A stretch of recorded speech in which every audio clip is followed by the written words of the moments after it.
Muy buenas noches, amados hermanos. Nos da muchísimo gusto recibirlos aquí en redes sociales, transmitiendo aquí desde Semilla de Paz, tu iglesia, mi querido amado hermano y amadas hermanas.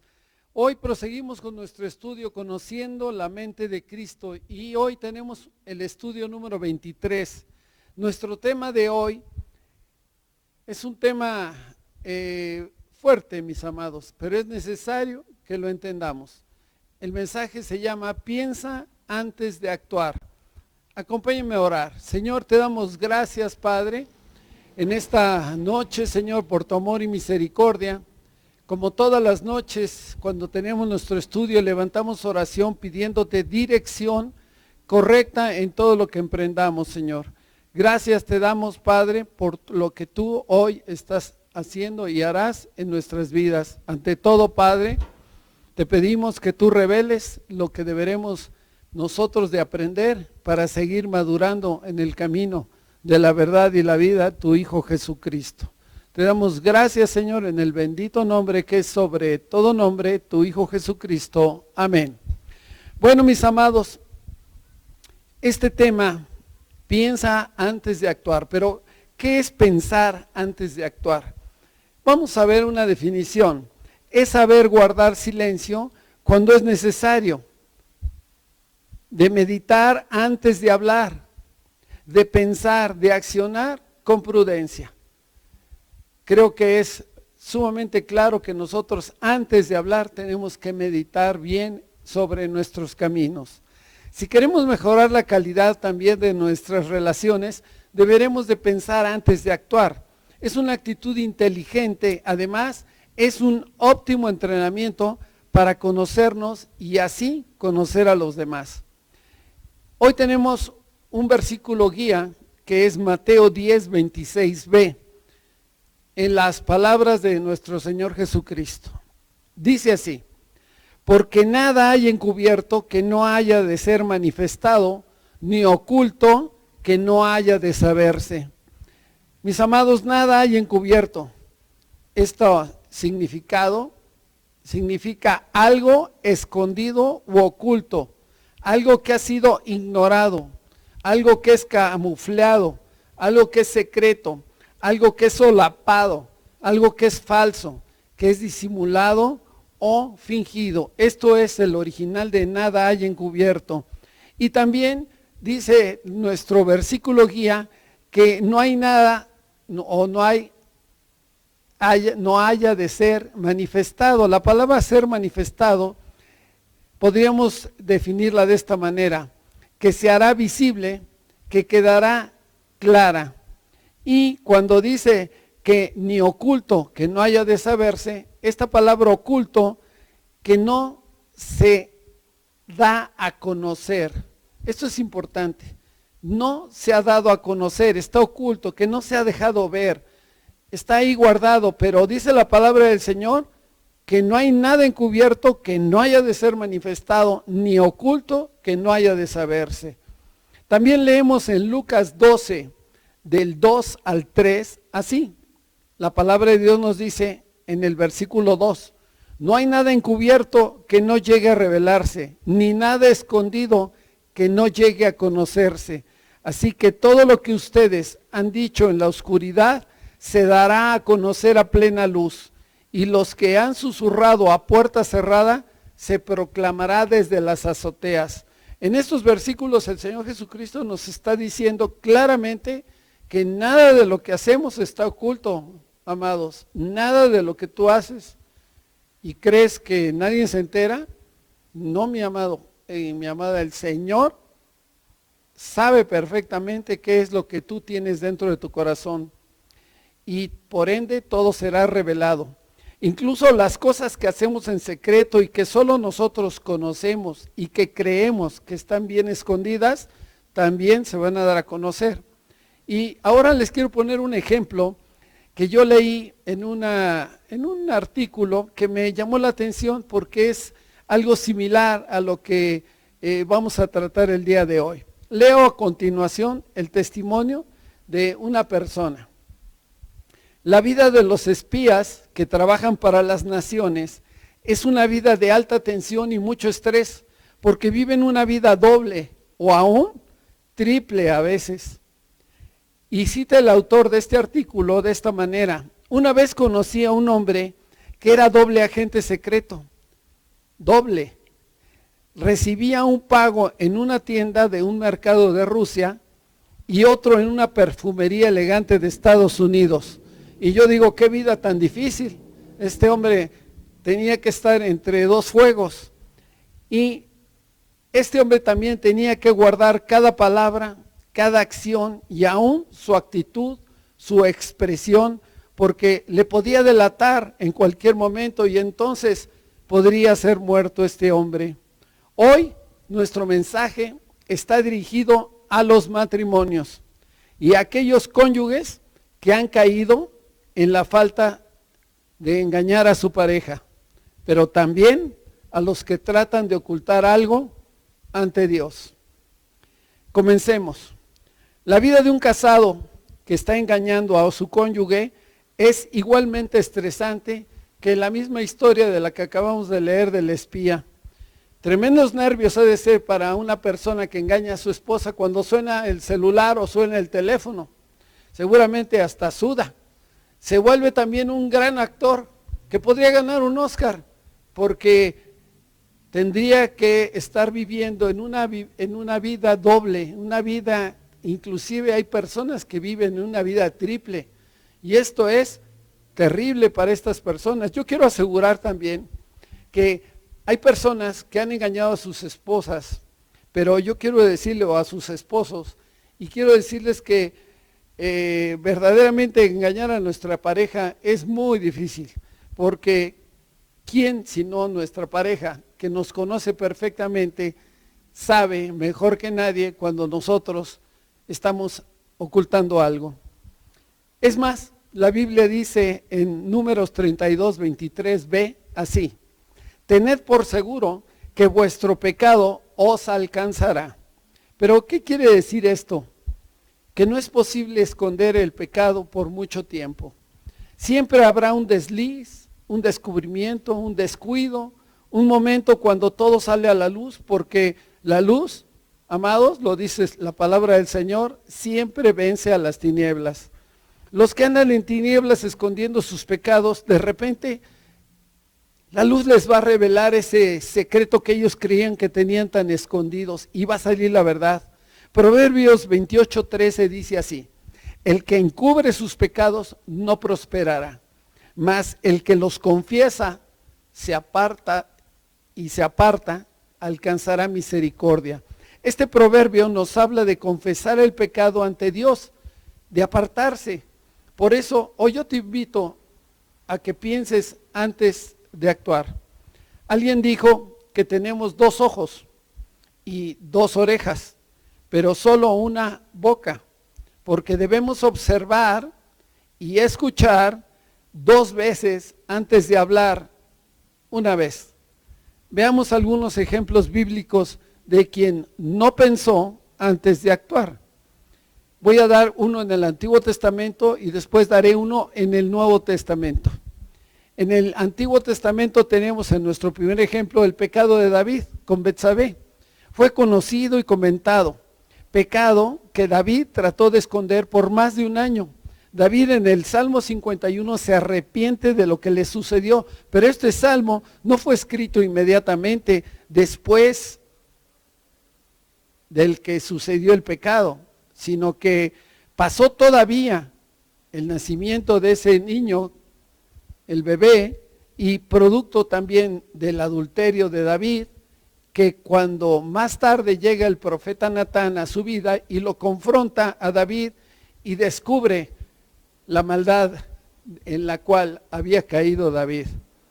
Tarde o temprano será descubierto el pecado de los que por años han engañado a casi todos sus conocidos. Otro ejemplo neotestamentario fue el pecado de Ananías y Zafira. El Señor reveló a Pedro que Ananías estaba mintiendo acerca del precio de una heredad vendida. Luego fue fácil deducir que Zafira, su esposa, también estaba involucrada.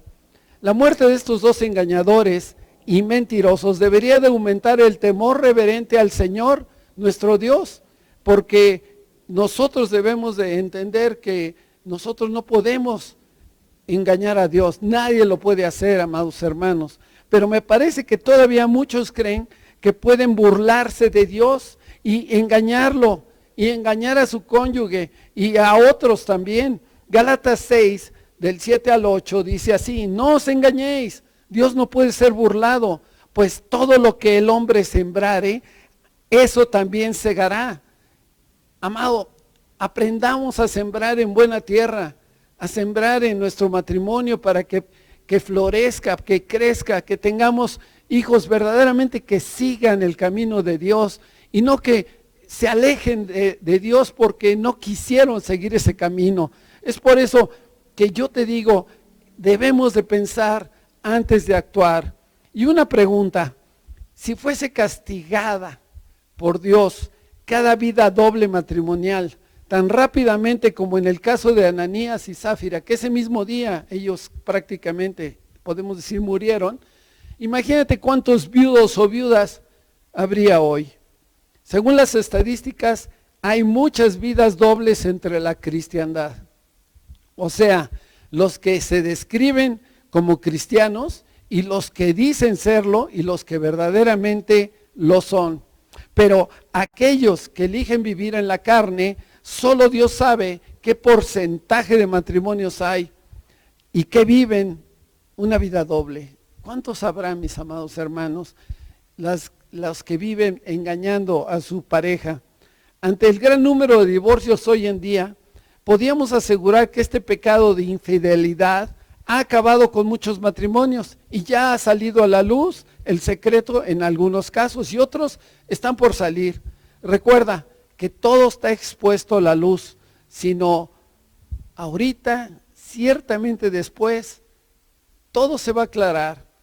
La luz va a aclarar todo aquello que en realidad muchas personas creen que nunca se enterarán. Y estos vendrán a tener consecuencias aparte de su pecado, como por ejemplo, tendrán una gran vergüenza pública al que todos conozcan lo que sucedió. Tal vez un escándalo mayor a causa de ensuciar el nombre de Dios y de la congregación a la cual pertenecen. Y es prácticamente inevitable que esto suceda. ¿Por qué? Porque no hay nada oculto que no salga a la luz. El Señor Jesucristo nos mandó a ser diferentes, especialmente en el matrimonio y en nuestro hogar. Se presenta un gran daño a las relaciones, no solamente la del cónyuge engañado, sino también a las dos familias políticas, la del esposo, la de la esposa, y así como también el gran daño que se le da a los hijos. Y te aseguro que miente y rechaza la luz de Dios el que engaña a su esposa y que dice que no va a dañar a nadie con su infidelidad. Eso es un engaño del enemigo, porque a fin de cuentas el que engaña destruye el matrimonio. Siempre habrá daño, especialmente en los de la familia de la fe.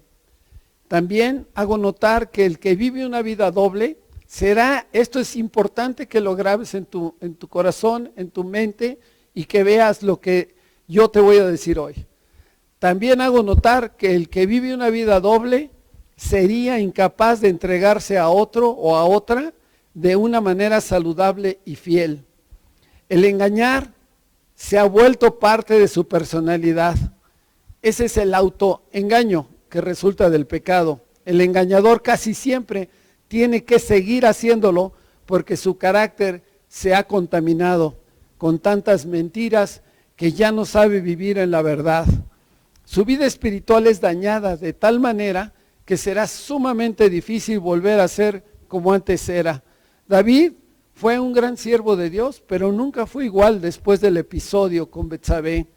Perdonado por Dios, sí. Restaurado, sí. Activo en el servicio a Dios, sí. Pero lo que había sembrado espiritualmente, lo puedes leer en la palabra de Dios, se cosecharía como consecuencia de lo que él había sembrado. Tal vez alguien diría que no, que esto no le pasa a todos, les pasa, pero hay quienes sí pudieron restaurarse su vida con Dios plenamente. Y a eso les preguntaríamos esto: ¿valió la pena lo que pasaste?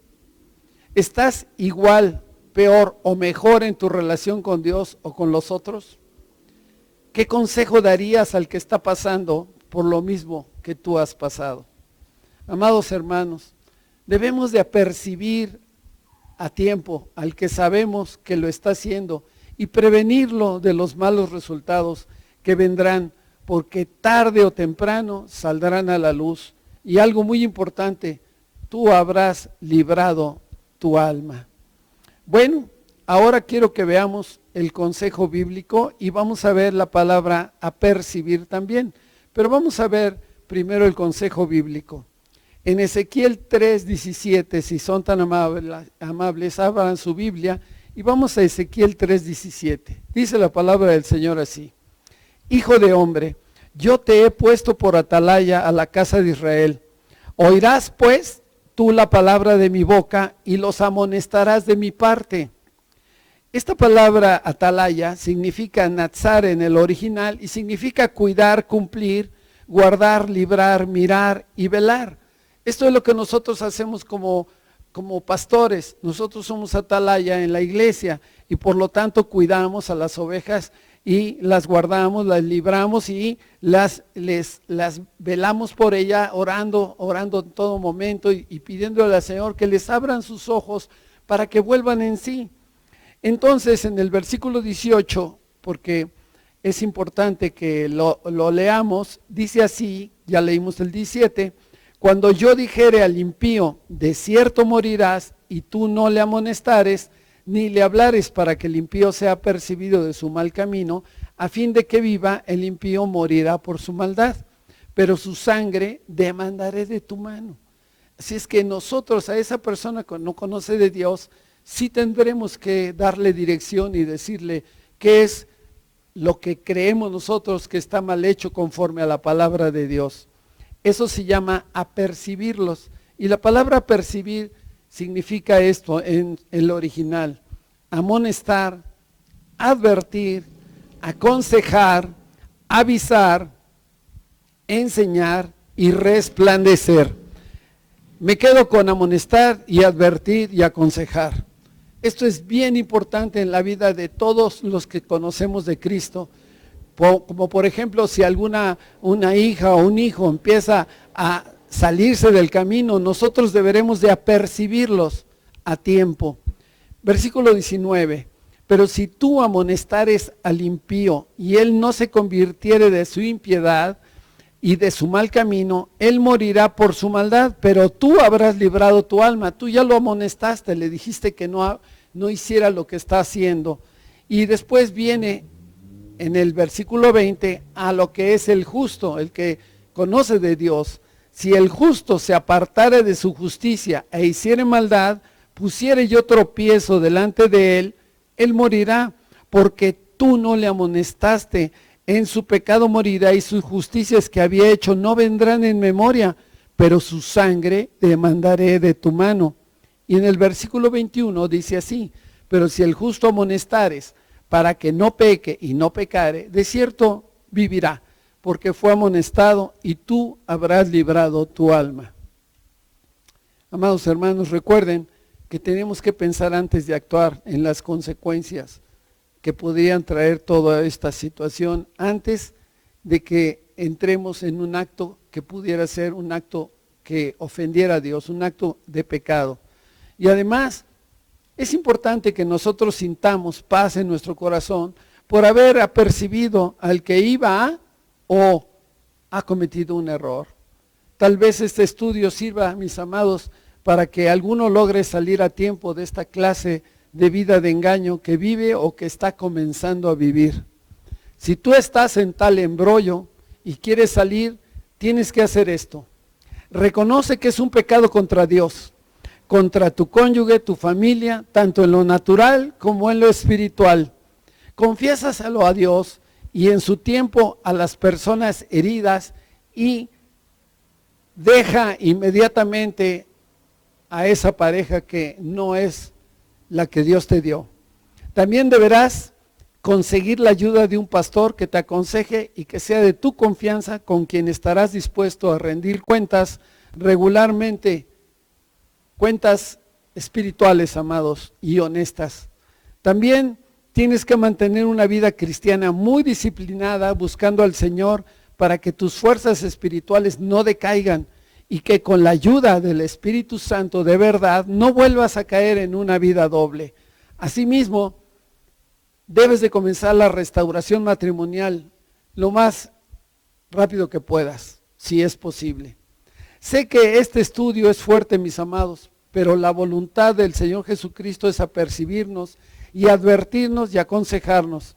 El Señor nos previene, nos amonesta, nos pone de sobreaviso por su palabra de no caer en este grave error que te llevaría a sentirte verdaderamente en una destructiva soledad.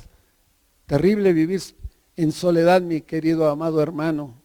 Es importante que también el Señor entiendas que Él nos está instando a tiempo para evitar lo que podría ser un desastre familiar, algo que podría ser terrible, que convirtiera cuando tú vuelvas en sí o cuando ella vuelva en sí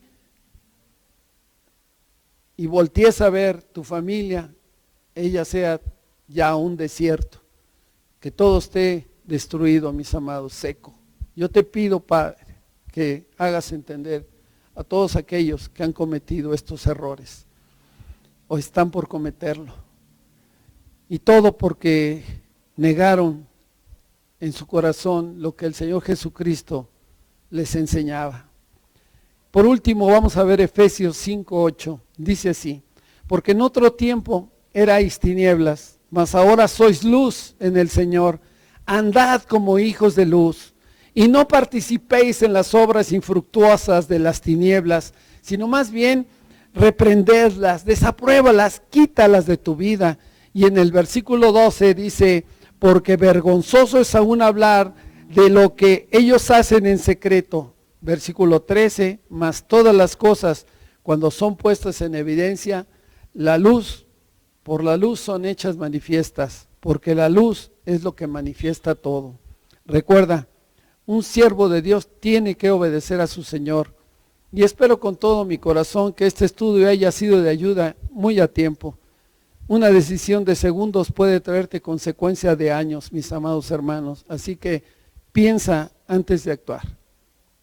Acompáñenme a orar. Bendito Señor, te damos gracias, Padre.